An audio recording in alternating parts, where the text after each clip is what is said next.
إذا زلزلت الأرض زلزالها وأخرجت الأرض أثقالها وقال الإنسان ما لها إذا زلزلت الأرض زلزالها وأخرجت الأرض أثقالها وقال الإنسان ما لها يومئذ تحدث أخبارها بأن ربك أوحى لها يومئذ يصدر الناس أشتاتا ليروا أعمالهم فمن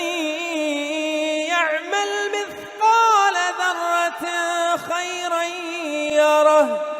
ومن يعمل مثقال ذرة شرا يره.